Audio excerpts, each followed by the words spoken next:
Hey welcome to T fun coding. आज की video में हम देखेंगे how to install a VS code and IDE, then install a compiler, set the path and understand the difference between GCC and MinGW step by step. First start with what is IDE. ठीक है, IDE stands for integrated development environment. Okay ma'am, होती क्या है? So IDE is an software application that provide various tools for development। ID integrated development environment एक software application है जिसमें बहुत सारे टूल्स होते हैं डेवलपमेंट के लिए। अब टूल्स डिफरेंट टाइप के होते हैं, जैसे कि आपके पास सोर्स कोड एडिटर होता है, ठीक है, डीबगर होता है और ट्रांसलेटर होते हैं, बहुत सारे टूल्स होते हैं। अगर आप न्यू हैं कोडिंग में तो आपको आइडिया नहीं होगा कि डीबगर क्या है, ट्रांसलेटर क्या है। सो हम आईडी को इंस्टॉल करके एक प्रैक्टिकल एग्जांपल करके समझेंगे कि कैसे कैसे टूल्स हैं। फाइन होती हैं जैसे कि नेटबीन्स हो गई, Dev C++, Eclipse, CodeLite, Xcode, code blocks, VS कोड। आज की वीडियो में जो हम इंस्टॉल करने वाले हैं आईडी वो है VS कोड। फाइन, नाउ अब क्वेश्चन आता है कि हमें आईडी की नीड क्या है। ठीक है, सो अर्लियर टाइम में जब हमारे पास आईडीज नहीं होती तो हम कोड को कहाँ लिखते थे? जैसे टेक्स्ट एडिटर में। लाइक अभी मैं नोटपैड यूज़ कर रही हूँ, ये क्या एक टेक्स्ट एडिटर है। मान लो मैं अपना यहाँ कोड लिखती हूँ, C++ का फर्स्ट लाइन ही लिख रही है, ठीक है, हैश इंक्लूड IOStream। लेट से मैं यहाँ R लिखना स्किप कर रही हूँ, तो अब मेरा जो नोटपैड है, ये टेक्स्ट एडिटर है, ये तो यहाँ पे कोई भी एरर शो नहीं कर रहा, मतलब कोई हाईलाइट नहीं हो रहा या कोई भी इस वर्ड के नीचे लाइन मेरे को शो नहीं हो रही है।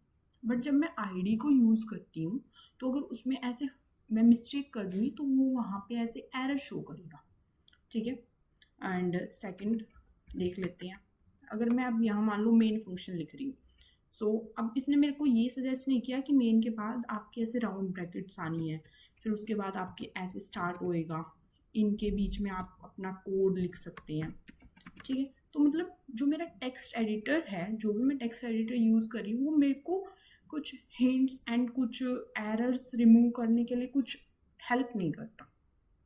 ठीक है, इसलिए हमारे पास एक कंसेप्ट आया इंटीग्रेटेड डेवलपमेंट इन्वायरमेंट्स का, जिसमें हमारे पास बहुत सारे टूल्स आ गए और उनमें से ही एक टूल क्या आ गया, सोर्स कोड एडिटर का। वही बात है कोड एडिटर, जैसे यहाँ पे नोटपैड को मैं टेक्स्ट एडिटर बोल रही हूँ, सेम ये। ठीक है, अब हम आते हैं, अपना ब्राउज़र ओपन करेंगे एंड डाउनलोड VS कोड।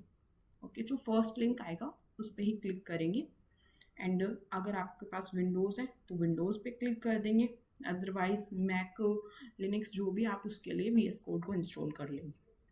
ठीक है, अभी मेरा VS कोड इंस्टॉल हो रहा है, डाउनलोड।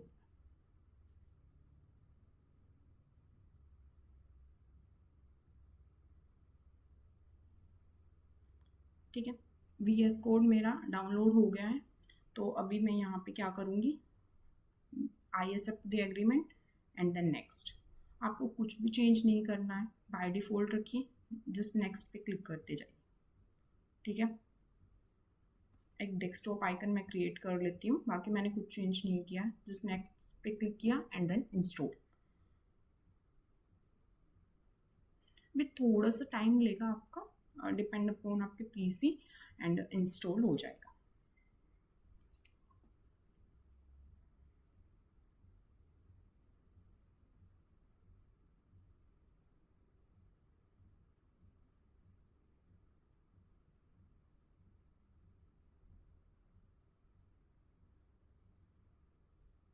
ठीक है, अभी मेरा विजुअल स्टूडियो कोड की इंस्टॉलेशन कंप्लीट हो गई है, मैं फिनिश करूँगी एंड आपको यहाँ डेस्कटॉप पे भी शो हो जाएगा कि VS कोड हो चुका है एंड ये ओपन हो जाएगा। जैसे आप VS कोड को इंस्टॉल करने के बाद ओपन करेंगे, ये कुछ आपको इस टाइप का शो करेगा। यहाँ से आप कोई भी थीम चूज़ कर सकते हैं, लाइट, डार्क, डार्क, हाई।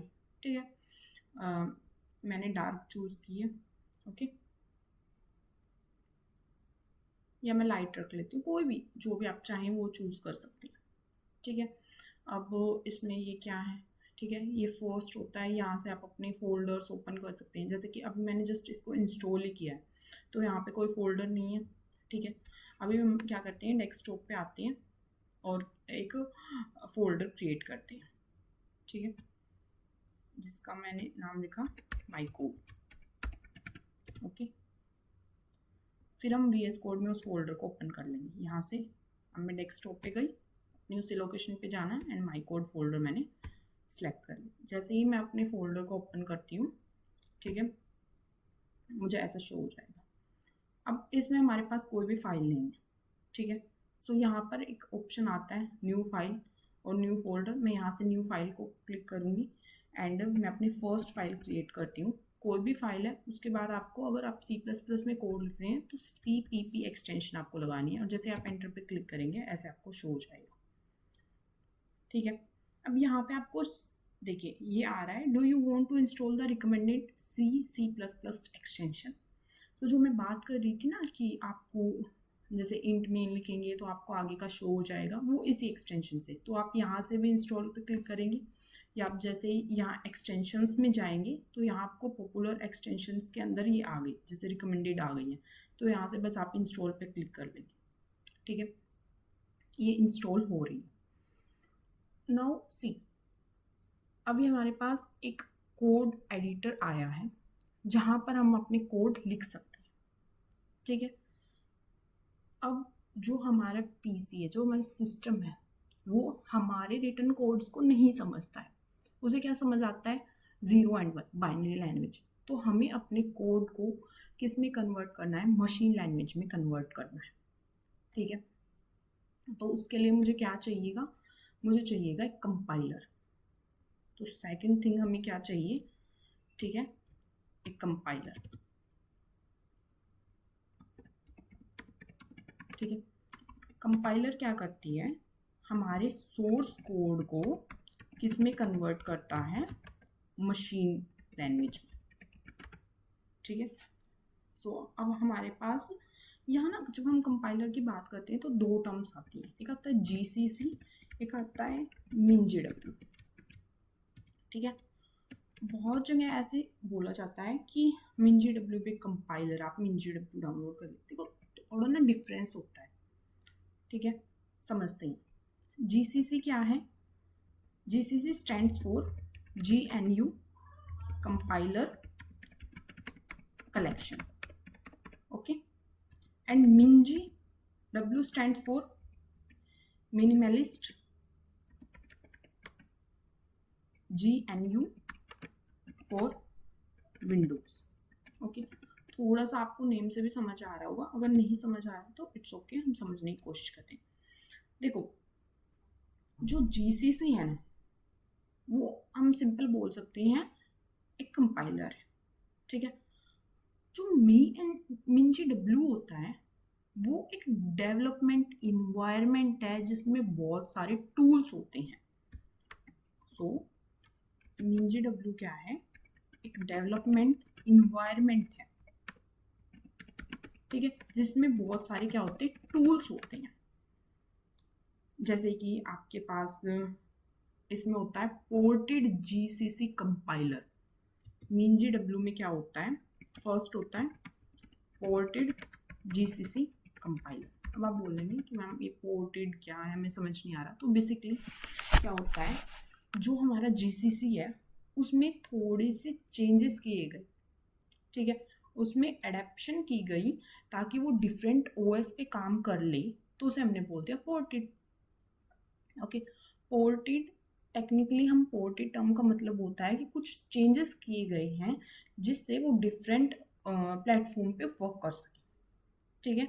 सो MinGW में पोर्टेड GCC कंपाइलर होता है, ठीक है। और क्या टूल हो सकते हैं, ठीक है, हमारे पास इसमें कुछ स्टैंडर्ड लाइब्रेरीज होती हैं, ठीक है,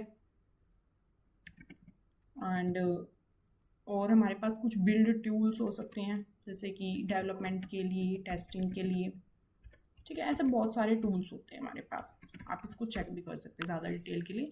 तो हम क्या डाउनलोड करने वाले हैं, MinGW। सो आप अपना गूगल क्रोम ओपन करेंगे एंड देन आप लिखेंगे डाउनलोड MinGW एंड क्लिक कर देंगे। जो फर्स्ट लिंक आएगा आपका सोर्स फोर्ज पे आपने उसी पे क्लिक करना है एंड यहाँ से जस्ट सिंपली डाउनलोड पे क्लिक कर देना। ठीक है, जैसे ही आप डाउनलोड पे क्लिक करेंगे आपकी डाउनलोडिंग स्टार्ट हो जाएगी। ठीक है,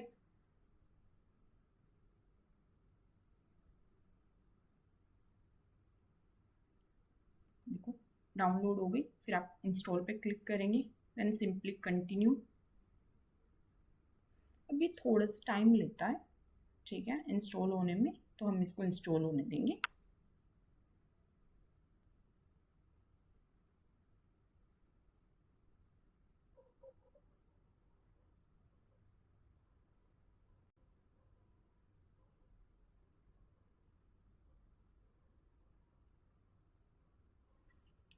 देन आप कंटिन्यू पे क्लिक करेंगे।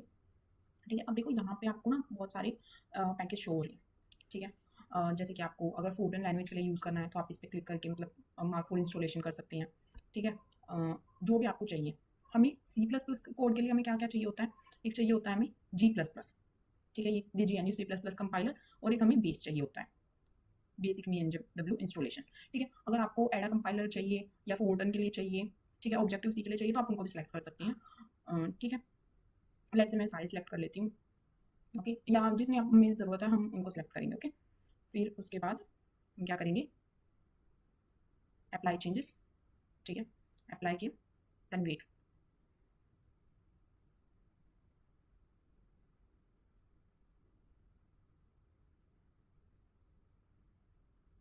Now you see all changes were applied successfully. ठीक है, तो हम क्लोज कर देंगे एंड देन हम देखते हैं कि हमारा जो कंपाइलर है वो अच्छे से इंस्टॉल हुआ है नहीं। तो उसके लिए सबसे पहले हम अपना कमांड प्रॉम्प्ट ओपन करेंगे। आप CMD के भी सर्च कर सकते हैं। तो जैसे ही आपका कमांड प्रॉम्प्ट ओपन होगा, ठीक है, उसमें आप क्या टाइप करेंगे, G++। ठीक है, एंड एंटर करेंगे। अभी ये क्या शो कर रहा है आपको कि G++ is not recognised as internal और एक्सटर्नल कमांड, मतलब वो अभी इसको रिकॉग्नाइज नहीं कर रहा है। नाउ सी, सो हम कंट्रोल पैनल को ओपन करेंगे। ठीक है, कंट्रोल पैनल में हमें सिस्टम एंड सिक्योरिटी में जाना है। ठीक है, सिस्टम एंड सिक्योरिटी से हमें क्या करना है, एडवांस सेटिंग्स में जाना है। ठीक है, ये रही एडवांस सिस्टम सेटिंग्स। जैसे ही मैं एडवांस सिस्टम सेटिंग्स ओपन करती हूँ, यहाँ पे मुझे एक इन्वायरमेंट वेरिएबल शो होगा। इन्वायरमेंट वेरिएबल पे जाएंगे। अब यहाँ पे ना 2 ऑप्शन है, यूजर वेरिएबल्स फॉर सर्च। अब देखो मैंने जो यूजर से अपने PC में वर्क कर रही हूँ उसका ही नेम है। ठीक है, एक होता है सिस्टम वेरिएबल। अब सिस्टम वेरिएबल में भी पाथ है एंड यूजर वेरिएबल में भी पाथ है। ठीक है, ये अगर आप पूरे सिस्टम के लिए पाथ सेट करना चाहते हैं, फिर आप इस पाथ को चेंजेस करेंगे। सिर्फ मैं अपने लिए सेट करना चाहती हूँ तो मैं इस वाले पाथ में चेंजेस करूँगी। ठीक है, अब मेरे को क्या चेंजेस करने हैं पहले वो देख लेते हैं। ठीक है, तो हमारा जहाँ पर क्या कहते हैं ये इंस्टॉल हुआ है, MinGW के बिन में जाना है। ठीक है, ये वाला पाथ हमें क्या करना है, सिर्फ कॉपी करना है। ठीक है, बिन में जाके ये वाला पाथ मैंने कॉपी कर दिया। ठीक है, अब जो मेरा वेरिएबल्स वाला था, अब मैं इसमें आई पाथ में और मैंने यहाँ पे एडिट पे क्लिक किया। एडिट पे क्लिक करने के बाद मुझे न्यू सेलेक्ट करना है एंड यहाँ पर अपना वो पाथ पेस्ट कर देना है। ठीक है, फिर मुझे ओके करना है, देन ओके, देन ओके। अब फिर से हम कमांड प्रॉम्प्ट को ओपन करेंगे एंड देखेंगे कि G++ रिकॉग्नाइज हो रहा है। ठीक है, G++ रिकॉग्नाइज हो रहा है। ओके, अब हम अपने VS कोड को ओपन करेंगे एंड कोड को रन करके देखेंगे। ठीक है, हैश इंक्लूड iostream। अगर आपको कोड नहीं भी आता है तो कोई प्रॉब्लम नहीं, आप जस्ट यहाँ से कुछ पॉइंट्स को समझ सकते हैं। ठीक है, अभी देखो अगर मैं यहाँ पर R लिखना भूल जाती हूँ, ठीक है, तो ये मुझे एज एरर शो कर रहा है, तो फिर माइंड में स्ट्राइक होगा और सब मिस्टेक है। तो यहाँ से हमें सिंटेक्स एरर भी जल्दी पता लग सकते हैं। ठीक है, अब जैसे ये हमें साथ साथ हिंट भी दे रहा है। ठीक है, यहाँ से मुझे नेम स्पेस लिखना था, मैंने एंटर कर दिया। ओके, देन इंट मेन, उसमें हमें अपना सिंपल सा हेलो प्रिंट करवा लेते हैं जल्दी से। ठीक है, फिर अब सबसे पहले हमें सेव करना है। ठीक है, अब हमारे पास 2 ऑप्शन है, या तो हम टर्मिनल में जाके, ठीक है, वो प्रॉपर लिख के कि G++ फिर फाइल का नेम, फिर वो एग्जीक्यूटेबल फाइल बनेगी, फिर हम उसको रन करेंगे। ठीक है, वैसे करते हैं हम, आपने कमांड प्रॉम्प्ट में भी करके देखा होगा। अब ID का कुछ तो बेनिफिट होना चाहिए ना, सो लेट्स सी अनदर 2। ठीक है, और you can say another extension देखते हैं, यहाँ से हम कोड रनर को इंस्टॉल करेंगे। ठीक है, फिर आप उससे देखना कितनी जल्दी आपका कोड है वो रन हो जाता है। तो जो फर्स्ट आएगी हम इसको ही इंस्टॉल कर लेंगे। ठीक है, जैसे ही आप इसको इंस्टॉल कर लेंगे। जैसे यहाँ पर डिसेबल का ऑप्शन आ गया, इसका मतलब ये इंस्टॉल हो चुकी है। ठीक है, हम इस पर आए, हमने अपनी फाइल को सेव किया। अब यहाँ पे देखो, जैसे आप इस पर क्लिक करेंगे तो यहाँ रन कोड का ऑप्शन आएगा। तो हम रन कोड पे जैसे ही क्लिक करेंगे तो हमारा जो कोड है वो रन हो गया एंड जो आउटपुट है वो प्रिंट हो गई। ठीक है, यहाँ पे मेरा हेलो प्रिंट हो चुका है। ठीक है, अब देखिए जो मेरी कोड है उसका रिजल्ट मुझे आउटपुट में शो हो रहा है, अगर हमें टर्मिनल में देखना है। ठीक है, फिर उसके लिए हमारे पास क्या होता है, हम सेटिंग्स में जाते हैं। सेटिंग्स में जाके हम क्या करेंगे, ठीक है, टर्मिनल होगा हमारे पास यहाँ एक ऑप्शन, उसको सर्च करेंगे। ठीक है, इसको 1 मिनट के लिए मैं क्लोज कर देती हूँ। ठीक है, टर्मिनल में बिल्कुल हमें डाउन जाना है। ठीक है, बिल्कुल नीचे तक स्क्रॉल करना है।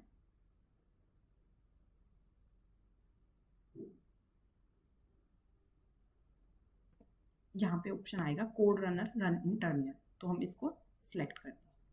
ठीक है, सिलेक्ट कर दिया। अब मैं अगर अपने कोड को रन करती हूँ, ठीक है, अगर अब मैं अपने कोड को रन करती हूँ तो उसका जो आउटपुट है और यू कैन से रिजल्ट है वो मुझे टर्मिनल में शो होगी। ठीक है, ये हेलो प्रिंट हो चुका है। ठीक है, तो ये था हमारा आज की वीडियो का, जिसमें हमने समझा कि आईडी क्या होती है, उसका यूज़ क्या है, जिसमें आईडी में हमने VS कोड को इंस्टॉल किया। देन हमने GCC एंड MinGW के बीच डिफरेंस को समझा। पोर्टेड GCC कंपाइलर क्या होते हैं वो समझा। फिर हमने लास्ट में पाथ वेरिएबल्स को भी सेट करके देखा। ठीक है, और नीड क्या है पाथ वेरिएबल्स को सेट करने की वो भी समझा। अगर अभी भी आपको कोई डाउट है तो फिर आप कमेंट सेक्शन में पूछ सकते हैं। Thank you.